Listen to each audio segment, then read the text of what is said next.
Good morning बच्चों। बेटे पिछले वीडियो में हम लोगों ने पढ़ा आयरन इंडस्ट्रीज की लोकेशन का मेन फैक्टर जो है वो रॉ मटेरियल है और कहाँ कहाँ पर most of iron steel plant situated है, इस बारे में हम लोगों ने कंप्लीट किया। अब हम पढ़ते हैं कि कौन कौन से फैक्टर हैं which affect the location of industries, iron industries. तो फैक्टर्स रिस्पॉन्सिबल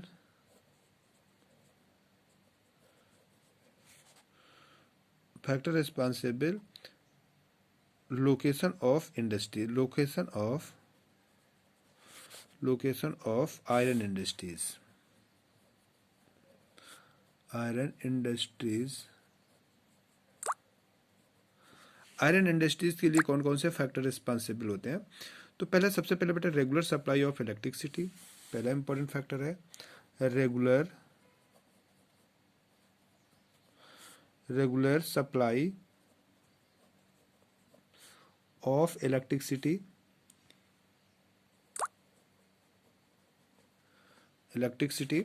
जो कि बेसिक बहुत ज़्यादा इंपॉर्टेंट है इलेक्ट्रिसिटी आयरन इंडस्ट्रीज़ के लिए, क्योंकि आयरन इंडस्ट्रीज जानते हो बड़ी बड़ी बेटे इंडस्ट्रीज होते हैं जिन्हें चलाना बहुत बड़ी मशीन्स होती हैं जिन्हें चलाने के लिए, तो आयरन इलेक्ट्रिसिटी बहुत ज़्यादा इंपॉर्टेंट है।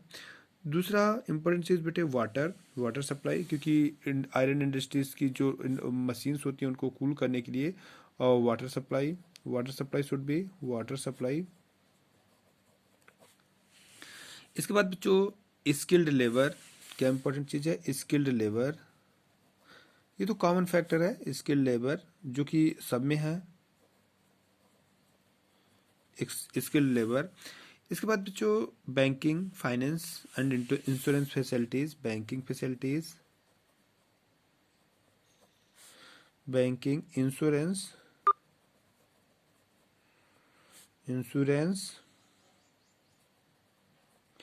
एंड फाइनेंस फैसिलिटीज, तो बैंकिंग का ही एक पार्ट है फाइनेंस फैसिलिटीज, ये होना चाहिए। इसके बाद बच्चों नियरनेस ऑफ द मार्केट्स होना चाहिए, presence of large industrial states, government policies, ये इंपॉर्टेंट फैक्टर्स हैं बेटा जो कि बहुत ज़्यादा मतलब अफेक्ट करते हैं द इंडस्ट्रीज और लोकेशन ऑफ इंडस्ट्री। इसके बाद अगर देखा जाए बच्चों तो इंडिया में जो पहली इंडस्ट्रियल आयरन इंडस्ट्रियल या स्टील इंडस्ट्रीज की स्टार्टिंग हुई वो 1864 से स्टार्ट हुई बेटा इन वेस्ट बंगाल से। लेटर ऑन जमशेदपुर में आपका 1907 में बेटे टाटा पावर स्टील प्लांट का इस्टेब्लिशमेंट हुआ जो कि प्राइवेट सेक्टर का सबसे बड़ा इंडिया का स्टील पावर प्लांट है। इसके बाद आज देखा जाए बेटा तो आज 10 बहुत लार्ज लेवल के 10 लार्ज लेवल आयरन के जो प्राइमरी इंटीग्रेटेड आयरन इंडस्ट्रीज है और 200 ये मिनी आयरन इंडस्ट्रीज है।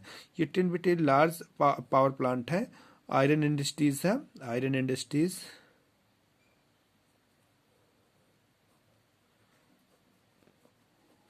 ये बेटा क्या है लार्ज लेवल पे, लार्ज स्केल पर और ये जो बेटा 200 है ये मिनी आयरन पावर प्लांट है, मिनी क्या कहते हैं आयरन पावर प्लांट है। तो ये इंडिया में कंडीशन है। द पब्लिक, बाकी देखा जाए बेटा जो 10 हैं उनमें से most of them are in public sector, मतलब गवर्नमेंट सेक्टर पे है, जबकि टाटा टिस्को जिसे कहा जाता है, ठीक है, Tata iron steel industries cooperation organisation, ये जो बेटा है टिस्को ये आपका प्राइवेट सेक्टर में है। तो मैं इनकी आप लोगों को बेटा एक पिक भेज दूंगा जो इनकी लोकेशन है और स्टेट्स किस स्टेट में, क्योंकि इसमें सबसे ज़्यादा इंपॉर्टेंट चीज़ बेटा यही होती है कि वो किस स्टेट में है और वो मैप में शो करने के लिए अधिकतर आता है। तो आप लोग इससे बहुत ध्यान रखिएगा बेटा कि इसे मैप में आपको शो करने के लिए याद रखना है कि आपको कौन सा पावर प्लांट, कौन सा स्टील पावर प्लांट किस स्टेट में लोकेटेड है। ठीक है बच्चों।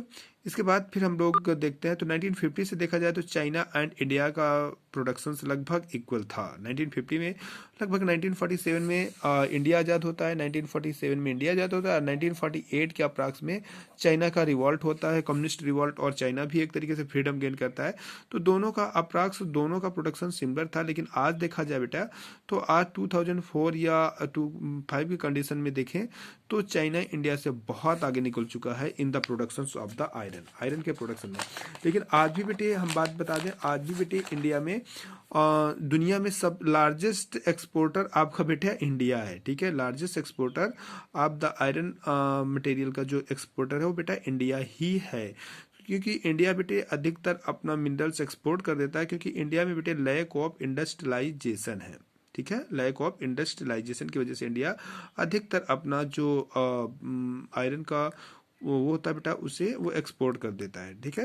आयरन मिनरल्स को एक्सपोर्ट कर देता है, और इसी वजह से इंडिया की बेटे इनकम्स कम होती है, क्योंकि जब हम मिनरल्स एक्सपोर्ट करते हैं तो ऑब्वियसली हमें कम पैसे मिलते हैं, और उसी का जब प्रोडक्ट भेजते हैं तो ऑब्वियसली ज़्यादा बनते हैं, इनकम मिलती है।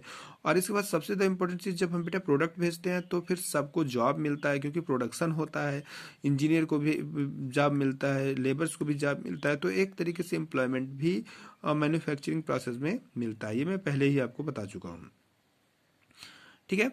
तो ये हम लोगों ने पढ़ा बेटा।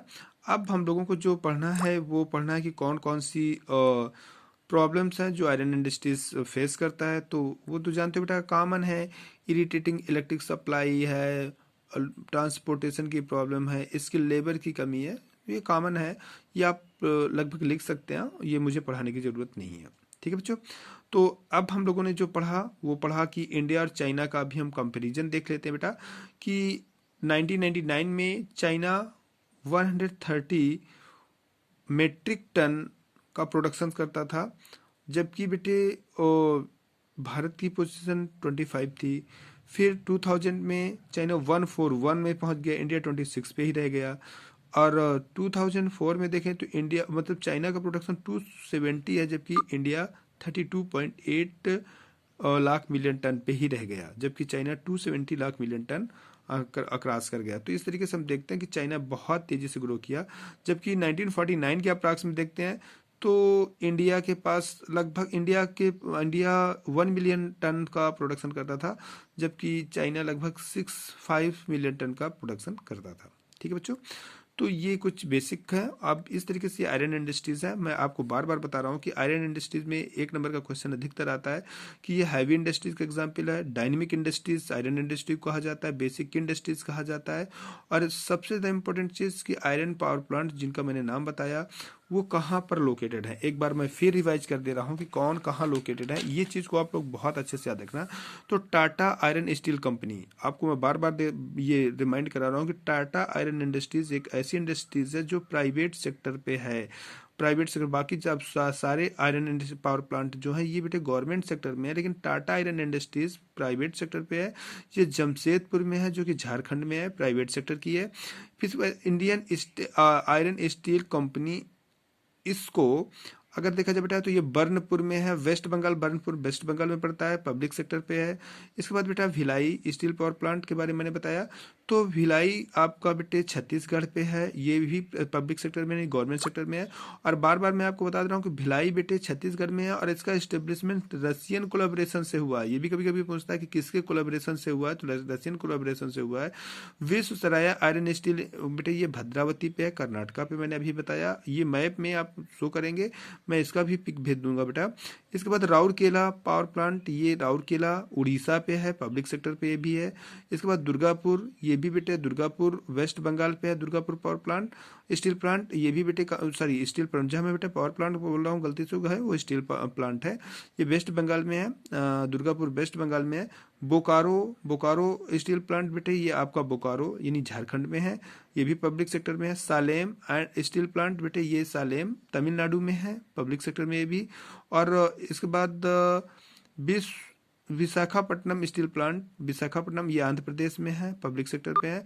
विजयनगर स्टील प्लांट बेटा ये कर्नाटका पे है, और ये भी पब्लिक सेक्टर पे है। और इसके बाद सालेम के बारे में मैंने बताया, that is located in Tamil Nadu. तो ये इंपॉर्टेंट है बेटा, इनको आप बहुत अच्छे से याद करिएगा, और ये एक नंबर में पूछा जाता है। और मैप में शो करने के लिए बेटा ज्योग्राफी का एक मैप 100% है कि स्टील पावर प्लांट से ही आता है, तो इस वजह से इसको बहुत अच्छे से इसको लोकेशन बना करके अपने कॉपी में पेस्ट कर लीजिएगा। Okay, thank you.